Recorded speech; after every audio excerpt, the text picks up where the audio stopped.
Buenos días a todos y todas. Primero quiero excusarme por no estar físicamente con ustedes. Tenía un compromiso anterior en una universidad en Antioquia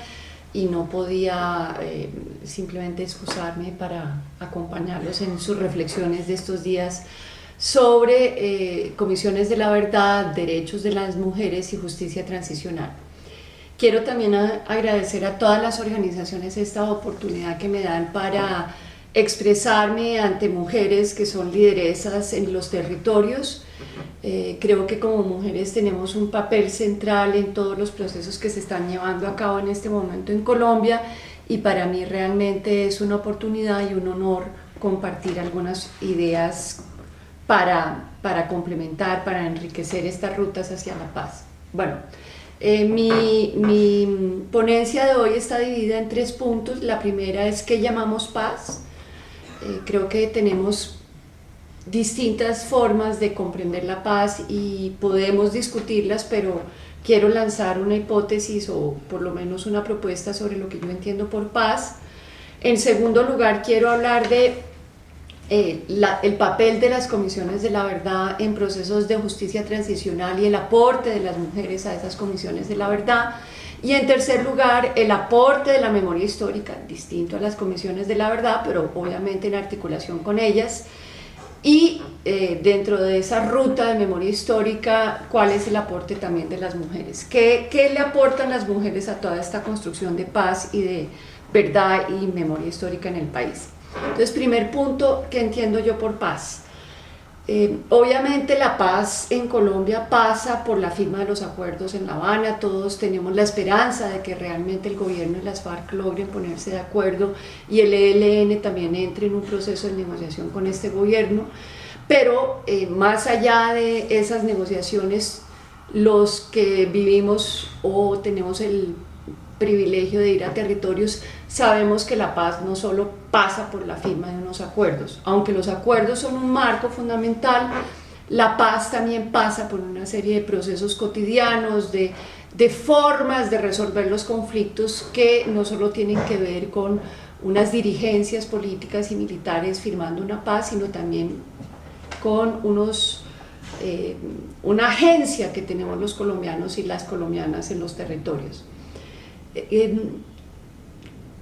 El primer punto que quizás habría que tener en mente cuando nos preguntamos qué podemos aportarle a la paz es cuál es el legado de la guerra en Colombia, es decir, cuáles son nuestros desafíos frente a lo que tenemos para construir paz en Colombia. Y el primer desafío, creo yo, que tenemos que tener muy claro es que la guerra, aun cuando se libra entre combatientes, va mucho más allá de los combatientes. Es un proceso social, es un proceso político que va incorporando, como si se quiere, va triturando, si se quiere, muchos tejidos sociales, muchas formas de vida, muchas formas de relacionarnos en lo cotidiano, y va estableciendo, en lugar de esos tejidos sociales que teníamos antes, unas formas de polarización, unas relaciones sociales, unas formas de intervenir con el otro que son absolutamente nefastas y van en contravía de la democracia. ¿Cuáles son esas formas que se han ido arraigando en el país? Las formas de resolver los conflictos que se han ido arraigando en el país tienen que ver fundamentalmente con una mirada que ve al otro que no piensa como yo, o al otro que finalmente impugna lo que yo estoy diciendo, o al otro que impugna mis intereses, al otro que finalmente no concuerda con mis formas de vida, como un enemigo. En general, en las guerras a los enemigos se les despoja de su humanidad, es decir, la diferencia entre democracia y guerra viene de la mano de comprender que el otro enemigo no es un objeto o no es no humano, sino por el contrario es un humano que, como yo, tiene derechos. Entonces venimos de 50 años donde poco a poco se ha ido estableciendo que el otro enemigo, el otro que no piensa como yo, es realmente no humano. Y por eso la guerra lo que va haciendo es rompiendo fronteras de humanidad que van estableciendo las sociedades a través de su historia. Cuando hablo de romper fronteras de humanidad, pienso, bueno, en tantos horrores que han pasado en este país y siguen pasando, pero para hablar de cuestiones que siguen ocurriendo en Colombia, las casas de pique en Buenaventura. Todos sabemos que la muerte y la vida en sociedades democráticas tiene una serie de rituales y pasa por el reconocimiento de las personas, tanto en vida como en muerte. Y esos rituales son ceremoniales, son sagrados, si se quiere le dan un mensaje no solo a quien murió, a su familia, a sus deudos, sino también a las nuevas generaciones, de que esa vida que se perdió tenía un valor. Bueno, esos rituales se pierden cuando lo que se establece para pasar de la vida a la muerte es una casa de pique donde básicamente se desmiembra el cuerpo humano, el cuerpo de la víctima, y no se deja rastro de ella. No dejar rastro de una persona que ha tenido un proyecto de vida es una forma de inhumanizar a esa persona. Entonces, cuando venimos de ese tipo de patrones de conducta en una sociedad, cuando leemos, no solo los bonaerenses tienen que ver con las casas de pique, cuando nuestros hijos o nuestras hijas en los periódicos leen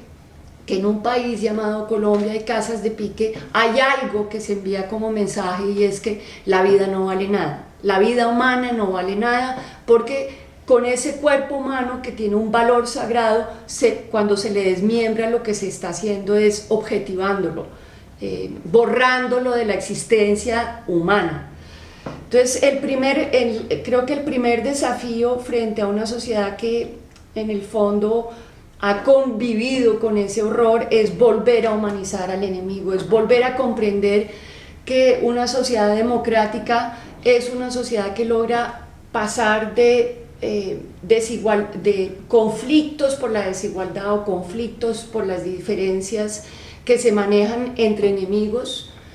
a conflictos y desigualdades que se manejan entre seres humanos, entre sujetos de derecho.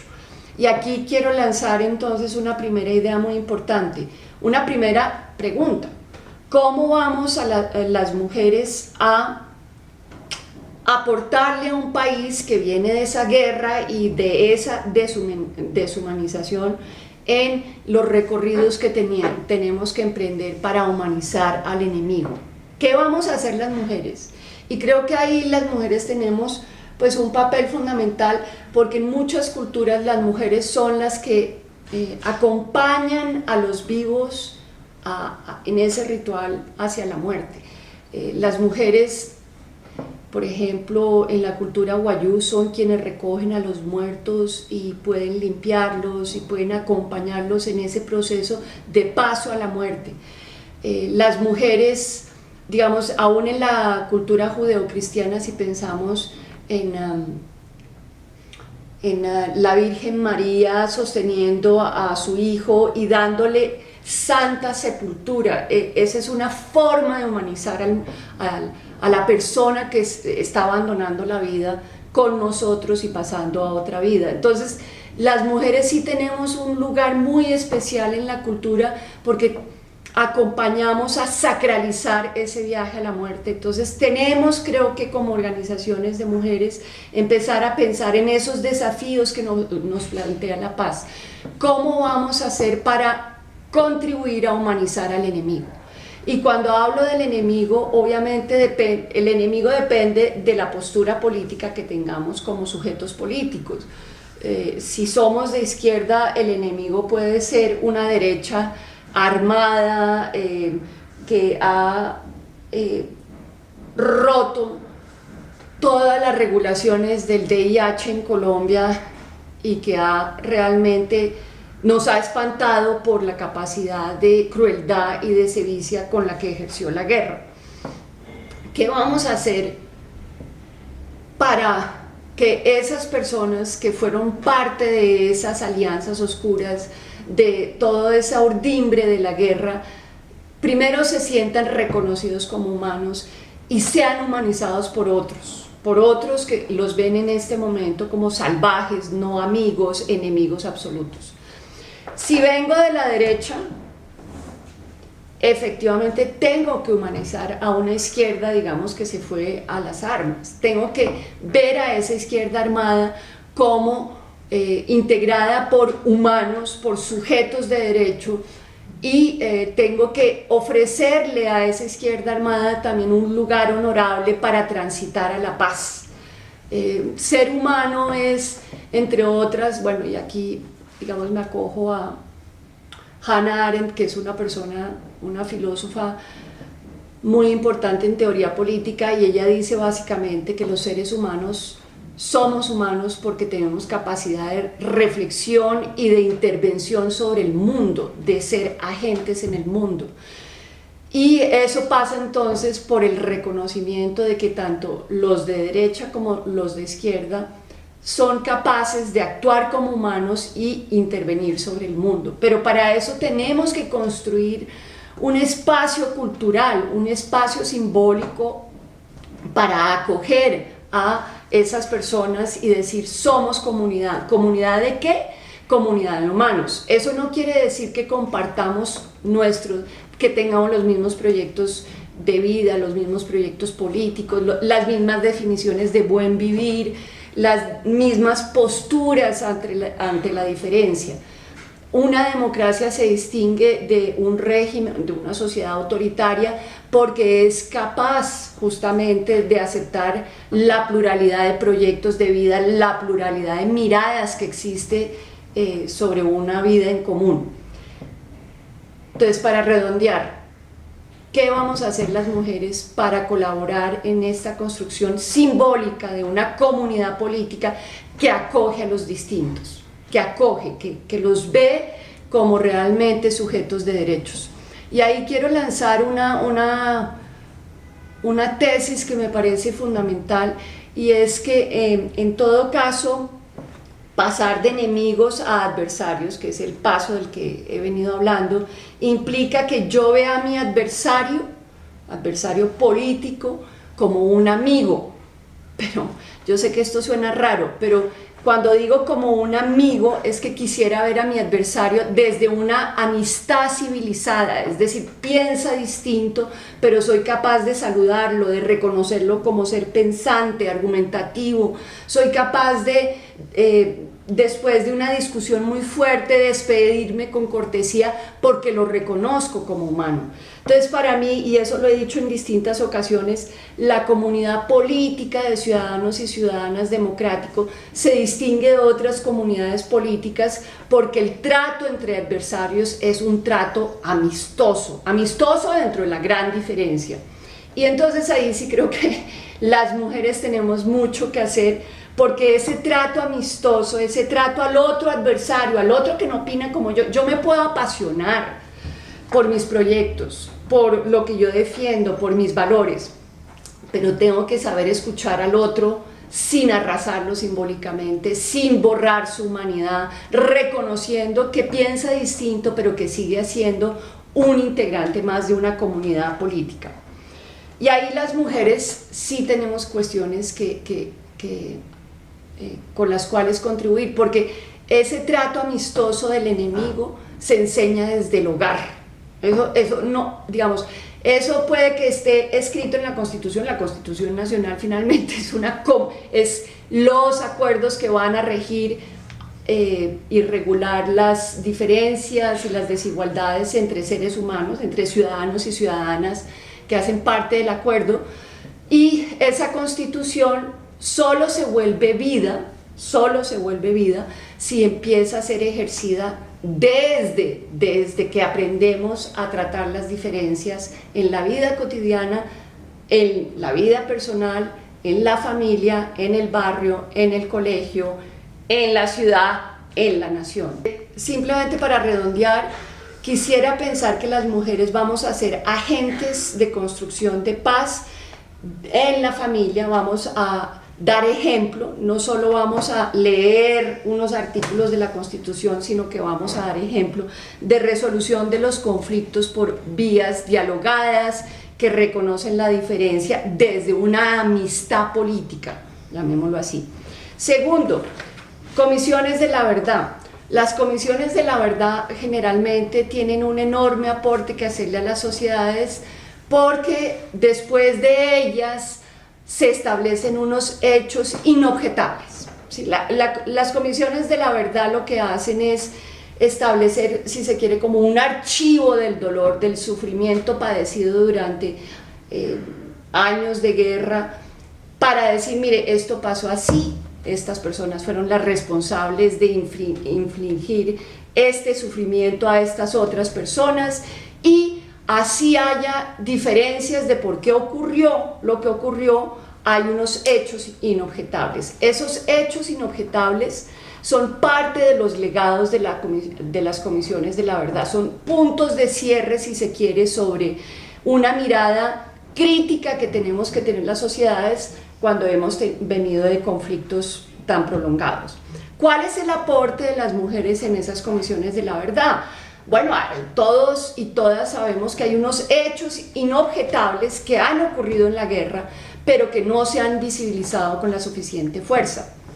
Tienen que ver efectivamente con la violencia sexual, pero tienen también que ver con una serie de discursos que se han divulgado a través de los medios y a través de la historia oral sobre esa violencia sexual. Todos sabemos, por ejemplo, que en la Sierra Nevada de Santa Marta, Hernán Giraldo, tenía unos patrones de intercambio con las comunidades, donde parte de esos intercambios era el acceso a niñas vírgenes del lugar en contrapartida de ofertas de seguridad y de clientelismos y en fin. ¿Cómo lo nombran los armados y aún algunas de las familias que convivían en esa zona? Como intercambios naturales, como que las jóvenes querían, como que había, si se quiere, un consentimiento informado de estas chicas que hacían parte de esos intercambios. Bueno, pues yo creo que ahí, y yo sé que esto es polémico, hay que cuestionar esa mirada que piensa que las chicas jóvenes que viven en lugares donde finalmente hay, si se quiere, órdenes despóticos, órdenes armados no democráticos, pervierten, esos órdenes autoritarios armados pervierten lo que llamamos consentimiento. En esos órdenes la manera de adherir o de escoger está minada por las armas, está minada por, y si tú no lo haces, ¿qué va a pasar con mi familia? Y si tú no consientes, entonces, ¿qué le van a hacer a mi hermanito? ¿Qué le van a hacer a mi padre? ¿Qué le van a hacer a mi madre? Entonces, creo que hay toda una serie de discusiones que son muy importantes, que las mujeres tenemos que empezar a agenciar en la agenda pública para cuestionar eso del consentimiento. En segundo lugar, y eso es aún más espinoso, creo que en ciertos lugares de Colombia hay todavía unos arreglos de género donde básicamente las niñas y las jóvenes piensan que su proyecto de vida está vinculado a tener un novio a los 13, 14 años y a fundar familia, aunque esas familias generalmente el chico sale muy prontamente del pacto, y tenemos entonces desde la guerra empezar a introducir debates que tienen que ver no solo con la guerra, sino con esas relaciones sociales que establecemos y que se han ido estableciendo durante mucho tiempo en Colombia entre chicos y chicas jóvenes, donde básicamente creo que no hay un proyecto, si se quiere, de mujer ciudadano que le ofrezca a estas niñas y jóvenes autonomía, capacidad de pensarse por sí solas, etcétera, etcétera. Tercer punto que quería desarrollar también, ¿qué distingue la memoria histórica de las comisiones de la verdad? Entonces, si las comisiones de la verdad tienen que ver con establecer hechos inobjetables a nivel social y político, la memoria histórica es una ruta que tiene también que ver con las interpretaciones de esos hechos inobjetables. Es decir, los seres humanos no solo queremos que nos describan el horror que han vivido nuestras sociedades, cuántas personas murieron, quiénes las mataron, cómo las mataron o quiénes desaparecieron, las responsabilidades individualizadas de las personas, sino que también tenemos una capacidad de comprender, de narrar lo ocurrido y buscar causalidades. Entonces, la memoria histórica tiene que ver con esas causalidades, con esos engranajes, con esos procesos, con preguntarse cuáles fueron las condiciones que hicieron posible el horror. Y ahí también creo que en esa ruta de preguntarnos por qué fue lo que desencadenó la guerra y luego qué fue lo que la sostuvo y la degradó, las mujeres tenemos mucho que aportar. Primero porque generalmente en la academia colombiana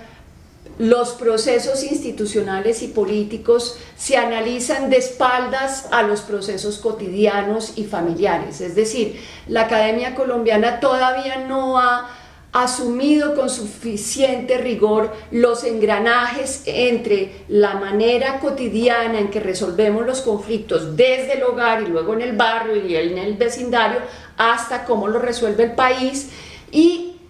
ha dejado en la oscuridad, si se quiere, esos engranajes entre vida privada y mundo público. Las mujeres tenemos que empezar a decir, necesitamos comprender cómo es que esos engranajes de la vida privada, esas formas autoritarias y verticales de resolver los conflictos en la vida privada entre familias, del hombre hacia la mujer y luego muchas veces replicado de la mujer hacia sus hijos, cómo eso va, si se quiere, generando las condiciones para que surjan sujetos dispuestos, si se quiere, a resolver sus conflictos a las patadas, arrasando simbólicamente al otro, humillándolo, arrastrándolo, y ahí de nuevo creo que nosotros podemos aportar esa reflexión sobre la vida cotidiana en el país y la vida en familia.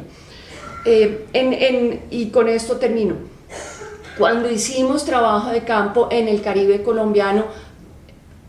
creo que quienes escuchamos a las mujeres sufrimos con ellas de lo que ellas habían sufrido durante el conflicto armado, en el marco del conflicto armado. Pero